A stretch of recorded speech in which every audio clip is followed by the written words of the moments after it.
Thanks, Craig.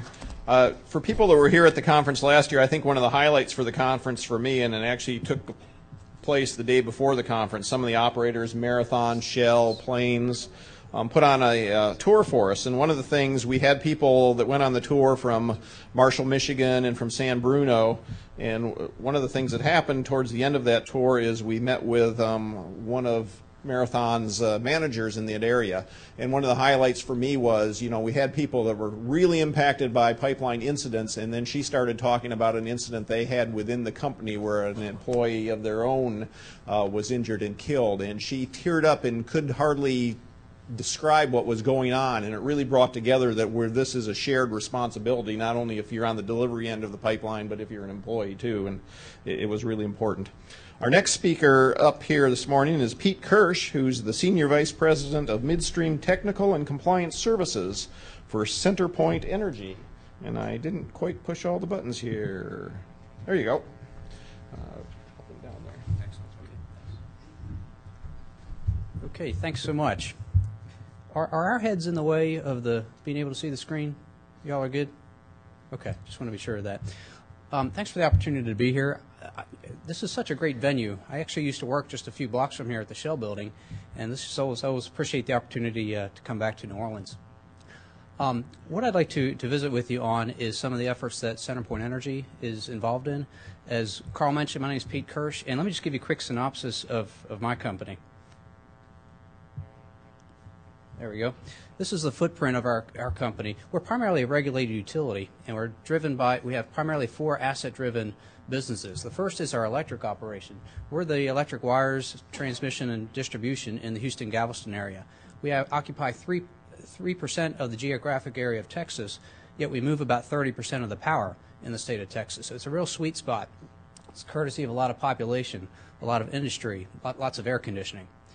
In green is our gas distribution operation. We're the gas distribution company within the cities of Houston, Little Rock, Shreveport, Minneapolis, Biloxi, hundreds of towns and communities across 6 different states.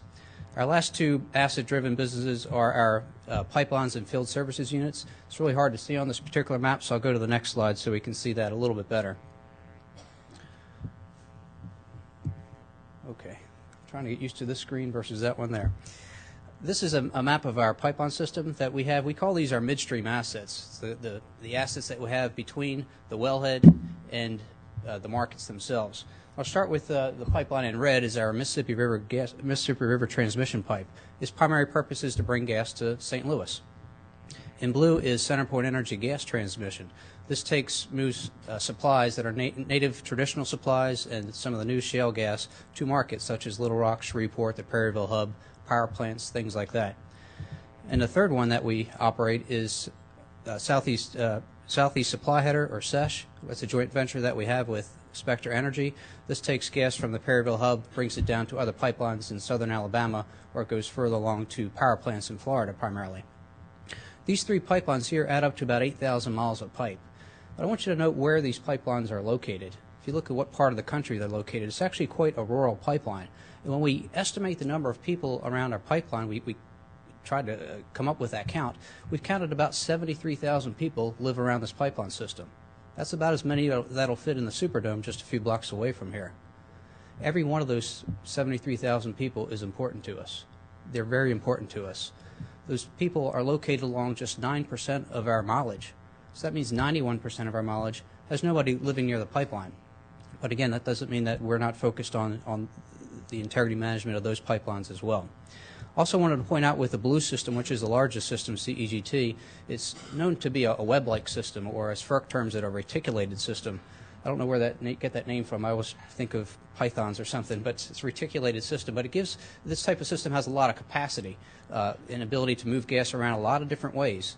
But it also poses challenges when you try and perform integrity management on large swaths of mileage or population coverage, because our segments are much shorter. Lastly, in green is Centerpoint Energy Field Services. This is our gathering and processing and treating arm. There's about 4,000 miles of pipe here. Again, a very rural system. And when we actually look at what is actually regulated of that 4,000 miles, only about 4% of that is either a little bit of transmission pipe, a little bit of gathering type A, a little bit of gathering type B pipeline mileage. I've been with this company about 22 years, coupled with my employment at Shell, where I worked with offshore oil and gas gathering systems. Been in the industry about a quarter century at this point, and it kind of dates me when I say it in that fashion. Of course, I don't have any hair left from my not sleeping at night. One thing I wanted to visit on is one of the topics that Carl had for us to talk about is what. Let me get rid of this thing here. What the industry is committed to zero incidents, so why are they still happening? It's a great question. And let's dissect that a little bit, because we talked about this a little while ago. Dr. Rosecon talked about it. Craig talked about it. The idea of zero incidents. First off, it's the right one to have. For Centerpoint Energy, it is our goal. For employee safety, zero incidents. For pipeline safety, public safety, zero incidents.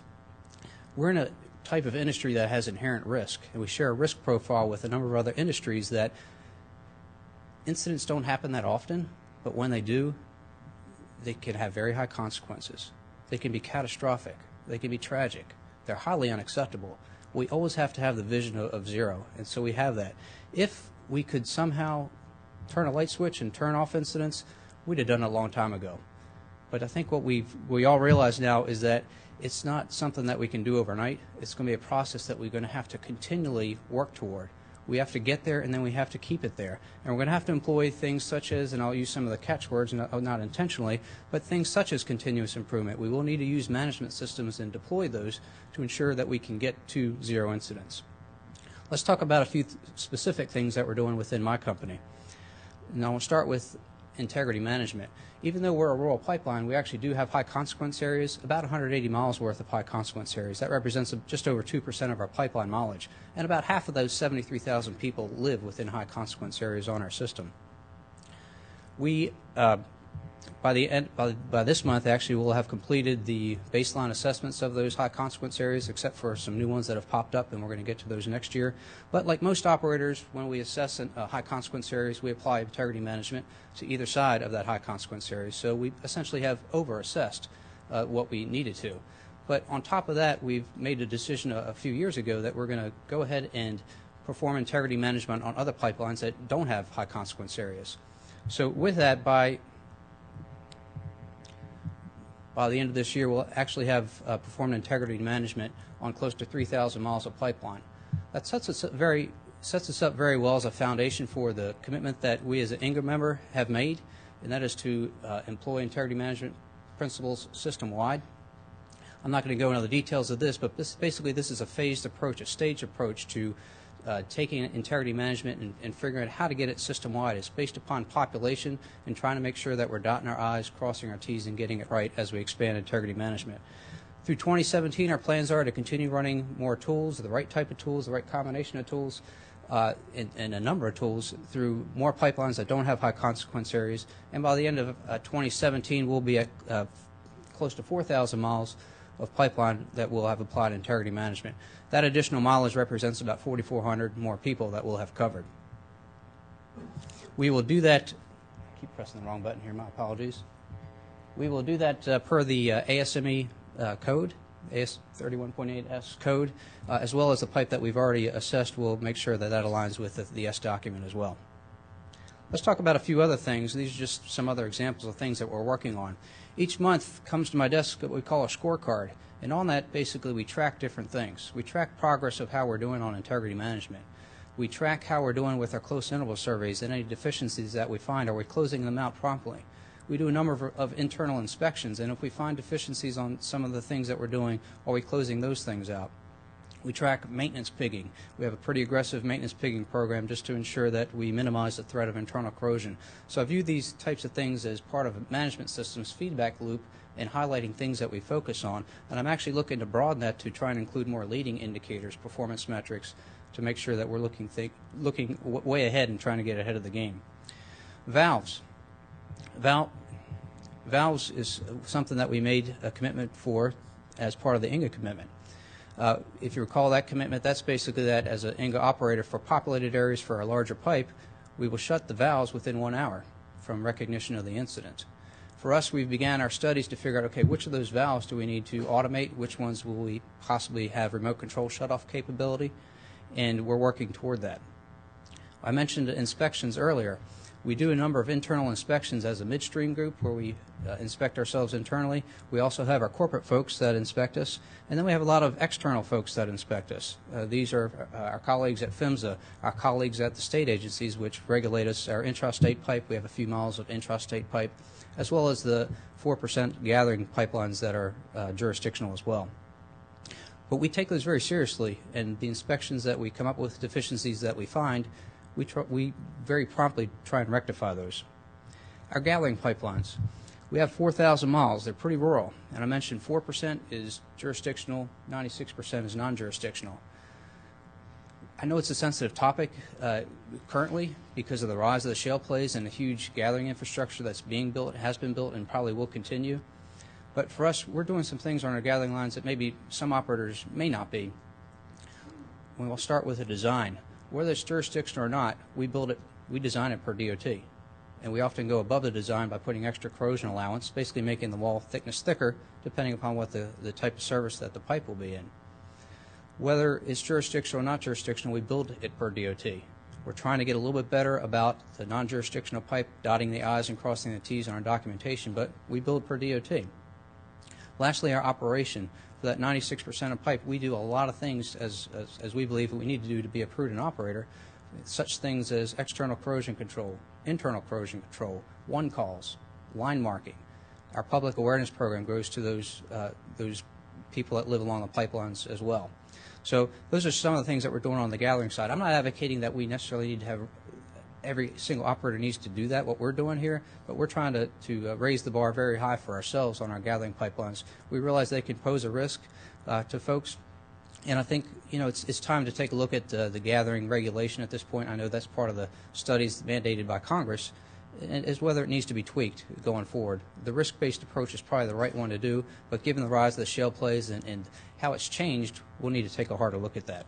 Industry involvement, we also like to stay involved with industry, whether we participate or take leadership roles.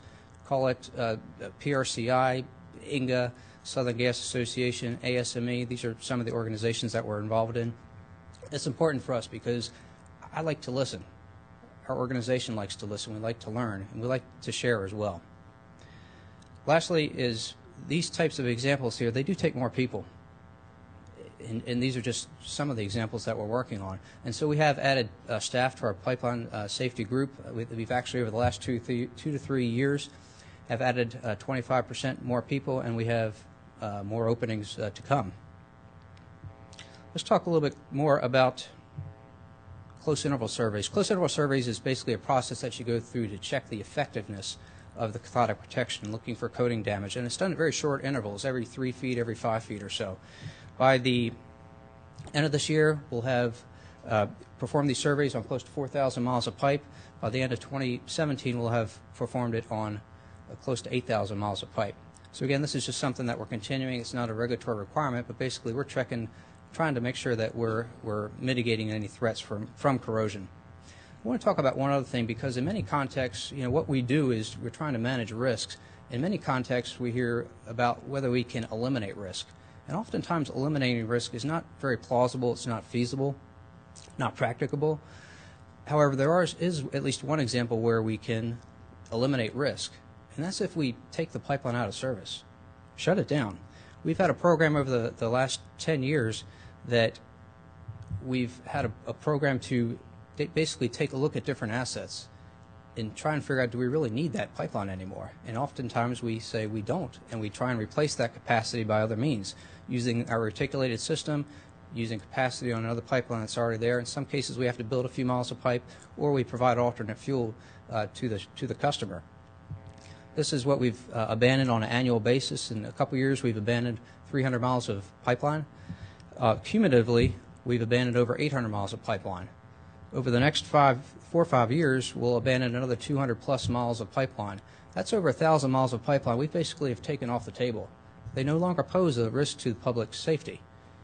And so this is one area that we actually can eliminate risk, and we plan to continue this program. Last slide. Zero incidents. It's the right goal for our industry. It's the right goal for us. It is our goal within Centerpoint Energy. We've got a lot of things in the works. You heard some of the examples right now, but it is going to take the deployment of a lot of these initiatives in parallel in a staged and phased manner in order for us to get there. But it's not going to happen overnight. It's going to be a process that we have to deploy and continue at for forever from here on out, basically. I definitely welcome your input. Again, we like to listen. I do have one other person from my company in the audience. Chris Bullock, you can raise your hand there.